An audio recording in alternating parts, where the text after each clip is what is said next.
Alright, from here sa Iloilo Provincial Capital, sumakay tayo ng jeep papuntang City Hall para puntahan natin yung Plaza Libertad. Shout out kay Snowfish. Snowfish, swordfish pala.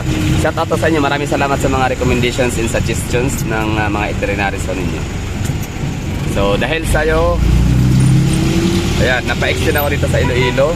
Hindi mo na ako tumawid ng Bacolod para mapuntahan ko itong mga sinasabi ko ninyo. Calle Real. Tapos bibili ng Roberto Siopaw, ang queen size. Ano meron nun? Talaga recommended, no? So, okay. City Hall, Plaza Libertad, Garden of Love, mamaya na yon. Tapos Calle Real, yan, puntahan natin. Tsaka Siopaw. Magkano kuya? 30 pesos. Aha? 13.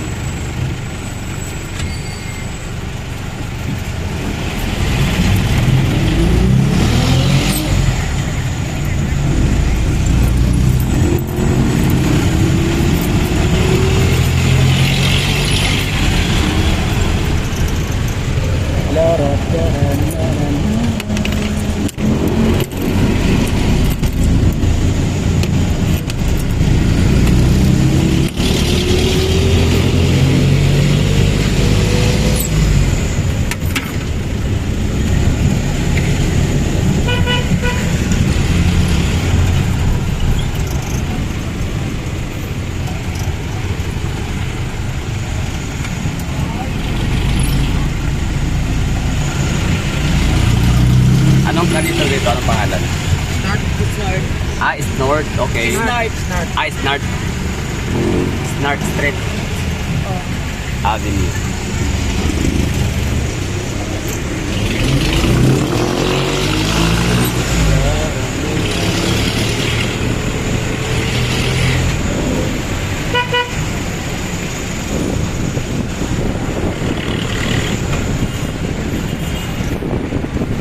Socorro, 75 years.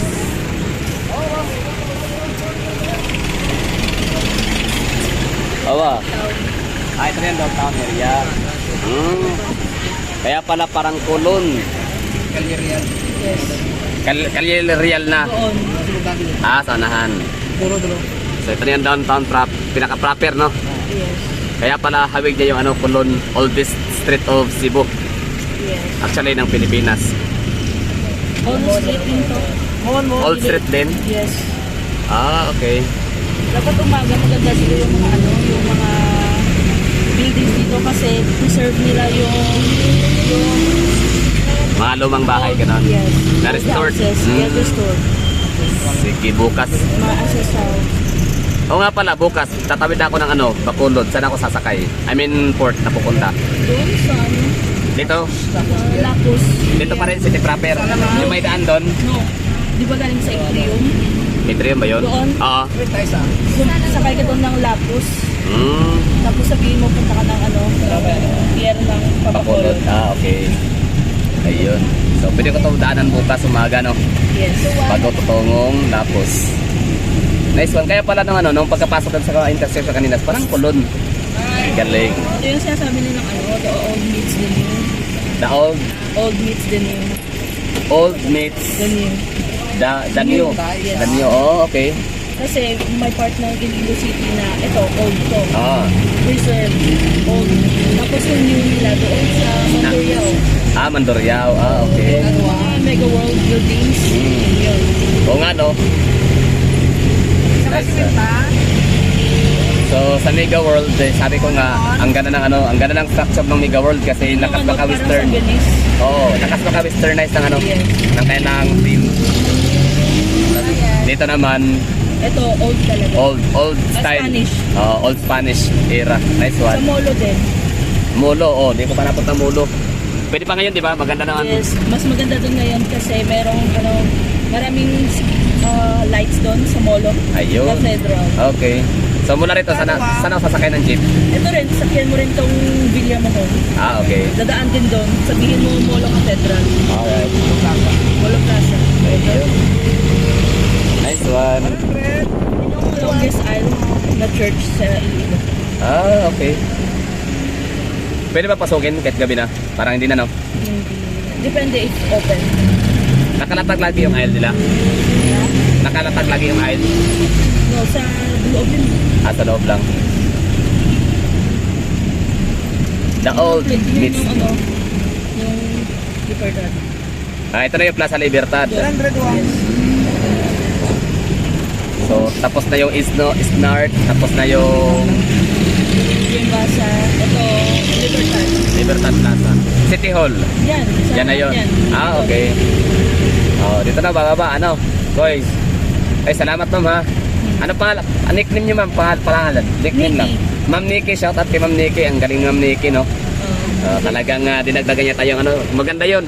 Wala nakapagsabi nun na sa the old. Where the Iloilo City, where the old and new meets. Salamat Ma'am Nikki. Galing. Yun. At yung siupaw, kaya saan kaya yun? Parang gusto ko kumain na ng siupaw. So, Iloilo City is the place where the old and new meets. Galing. Iloilo Branch, Philippine National Bank. Ang galing, no? Di ba sabi ko sa inyo, ang Manila, ang Iloilo City is ano nga talaga siya? Para siyang Manila. Manila na hayahay version, malinis version, social version. Di ba? Wala ka makikita mga basura, kalat, na taong rasa. Although meron akong nakita ka na doon sa tulay na mga nagtitinda ng mga parang ano, mga bangles. So, mga taga-Guimaras, no? Kawawa. Binigyan ko sila kahit pa paano. Ewan ko kung nakatulong yun sa kanila, pero sana. Yun yung amount wildo. So yun, no? Wala kang talaga makikita ng ano, yung mga batang hamog. Kaya yan ang kaya ang ano, yun ang preference ko na bakit tinawag ko itong Iloilo City na City of Manila, hayahay version, social version, malinis version.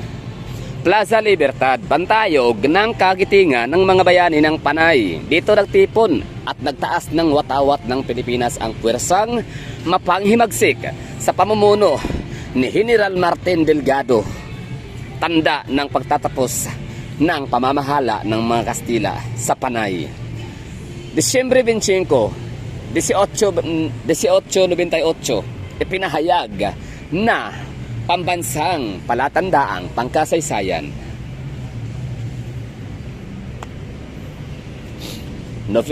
November 17, 2003. Okay? Buhay, Rizal Values Campaign. The Rizal Shrine at Plaza Libertad was renovated by okay. Yun na. Plaza Libertad, no? Kagitingan ng mga bayani ng Panay, dito nagtipon at nagtaas ng watawat ng Pilipinas ang puwersang mapanghimagsik. Sorry ha mga hagala kung na-observe nyo, napapansin nyo ako kapag ka nagva-vlog tapos meron akong binabasa.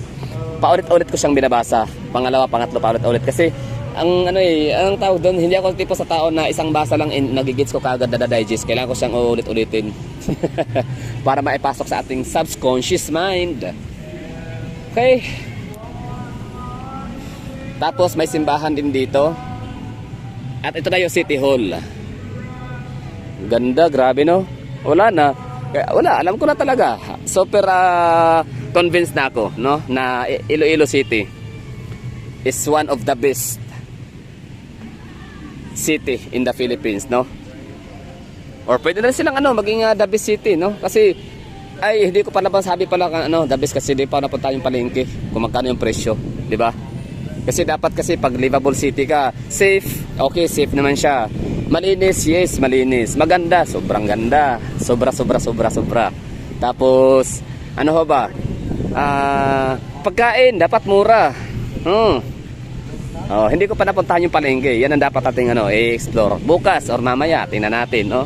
Kung mayroon pa tayong chance, pagkakataon or opportunity. Ayan. Ayan si ate, oh. Iyon, no? O ganyan lang, no? Kahit saang lugar sa Pilipinas, sa buong mundo, meron yatang mga nanghihingi talaga. San Jose Catholic School, Agustinian Partial Church or Partial School, Iloilo 2023 Dinagyang Festival. lumang simbahan din, no? Churches, hospital, universities, public markets. My heart beats in Iloilo. Totoo. I agree. I couldn't agree more. Yan ba yun? I couldn't agree more. Basta, totoo. Na mapapatibok talaga ang iyong puso sa sobrang ganda ng lugar ng Iloilo. Mga old houses sa Iloilo City. Present pa rin sila, restored. Yung kahit luma sila pero hindi sila pangit tignan. 'Di ba? Pag sinabing luma, pangit, 'di ba? Kasi napakaluma naman ang itsura. Oh. Pero dito sa Iloilo, hindi siya pangit na luma, kundi magandang pagkaluma kasi restored parang inalagaan o pinapahalagahan, maintained.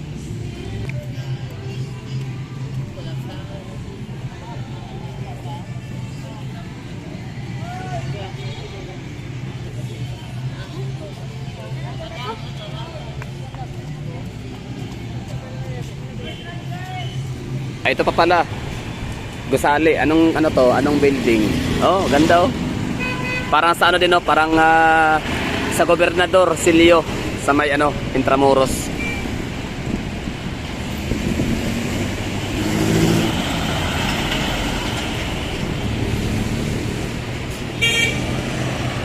Sherlock. Ganda ng Gusali, no? Old style. Old Spanish, no? Spanish style. Old Spanish era style ang mga gusali dito sa city proper. Tapos kung gusto mo naman ng modern westernized or modern European style na mga gusali, punta ka sa Mega World. Ang ganda. Okay, since dito na tayo sa lugar, iikotin na natin yung titignan natin yung kayang iikotin natin. Tapos mamaya, babalikan natin yung lumang kalye na parang pang counterpart ng Iloilo sa Tolon Street. So Iloilo City Hall, tapos na. Haro, Barons, okay. Tapos na tayo sa Iloilo City Hall, tapos na tayo sa Plaza Libertad, tapos na tayo sa Provincial Capitol, tapos na tayo sa Calle Real, no? So ang hindi pala natin nagagawa rito is yung Roberto Siopao. Tsaka Roberto Siopao tsaka Esplanade. City of Love. Calle Real. Yeah, tanong ko, saan yung Calle Real? Yun na yung parang intersection doon. Okay, so nadaanan na pala. Pwede naman lakarin mula dito, no? Pwede naman. Pwede din. So yan na pala yung talaga Calle Real. Tapos sa diretsyon nun ay Limbasa.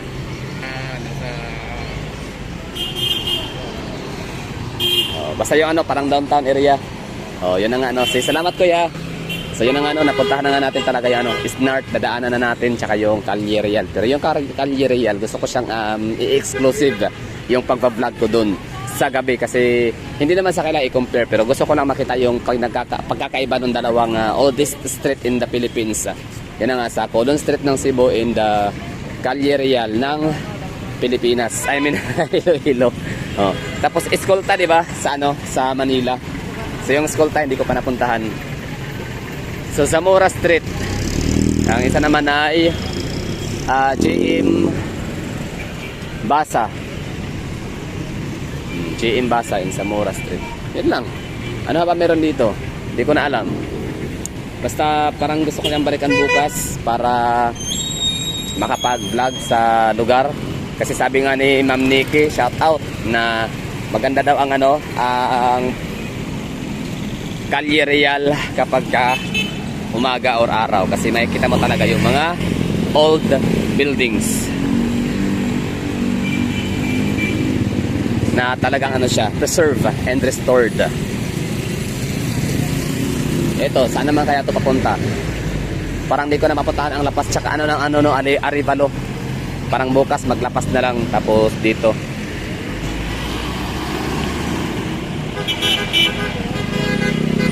Okay na tayo dito, no? So, ano ba? Iikotin pa ba natin? Parang wala naman mas limited, mas marami tayong makikita sana doon sa pala Kapitolyo kumpara dito sa City Hall. And after natin dito mag Real, pupunta tayo ng Molo. Kasi maganda daw ngayon sa Molo. Nga pala, tatanong pa tayo dito kung saan natatagpuan yung siopaw na masarap.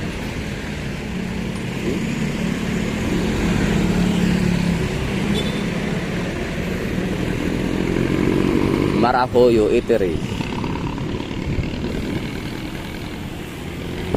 Plaza Libertad, Frank's Hamburger,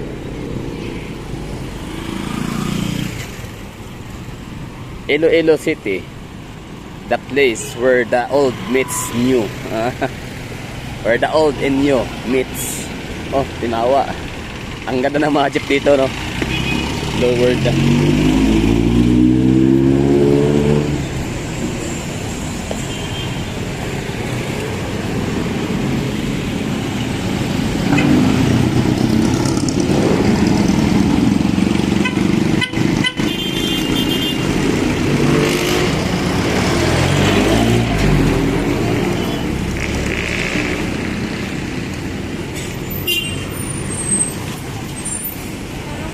So punta natin ang Roberto Siopaw.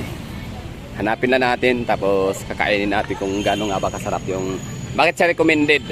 Kasi sa Davao meron kaming napakasarap na siopaw. Yun yung sa Coylans.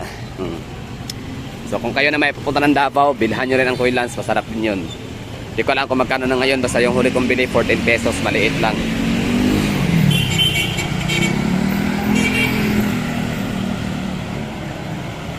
Oh, tinanong ko kay tata yung yung SM Delgado.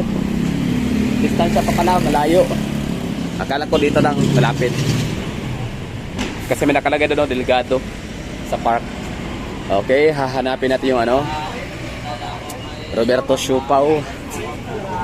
Di ba? Linis ng oldest oldest street nila, pero dapat maraming mga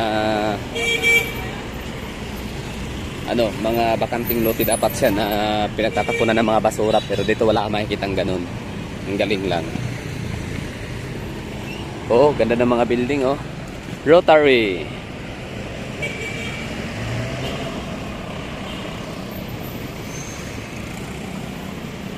Ayos. Ayos na ayos. May mga padjak na dito, maganda rin, oh. Sidecar siya pero hindi siya yung padjak-padjak lang, no, na dipidal ba.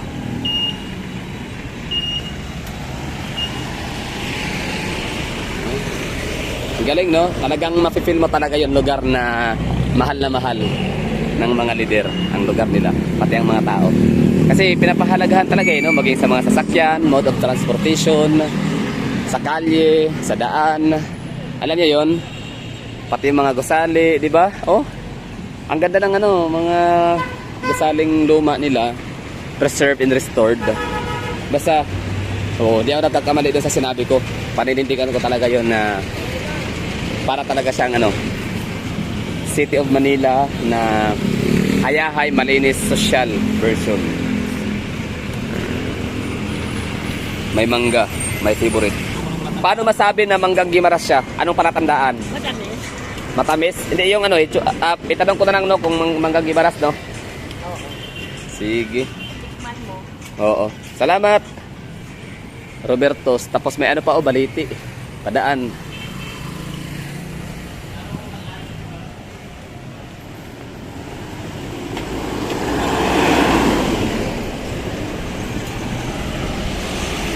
Tabi-tabi po. Padaan lamang po. Okay, so baliban dun sa plaza sa harap ng meron din dito, Libertad, Plaza Libertad. May plaza din dito.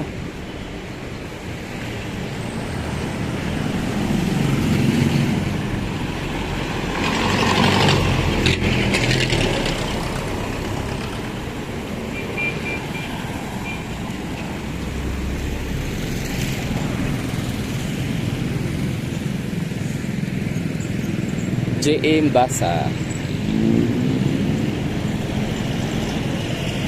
Uswag, Iloilo.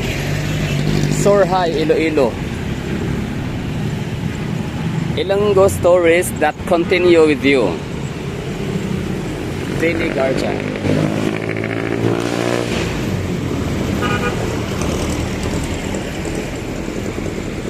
Museum.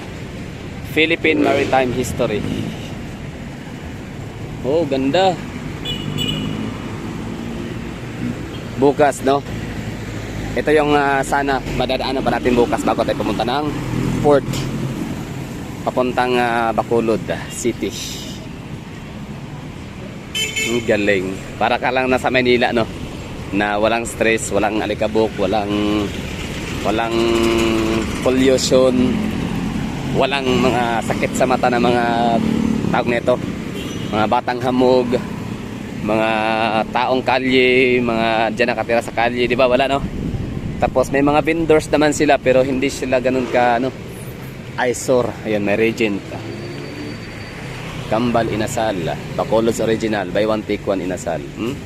Pero hindi, tsaka na ako kakain ng ano, Inasal sa Bacolod na. Ang galing. So ito na yung ano siguro starting point na siguro ito ng ano, Calle Real. Kasi tanaw ko na yung mga lumang ano, struktura ng mga gusali.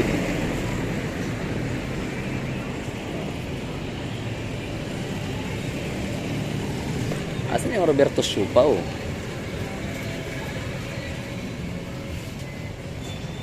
Ha? Try ko lang, no? Sarado na daw yun, no? Sige, try natin. Kaso may harang, no? Sige, try natin. Baka makahabol.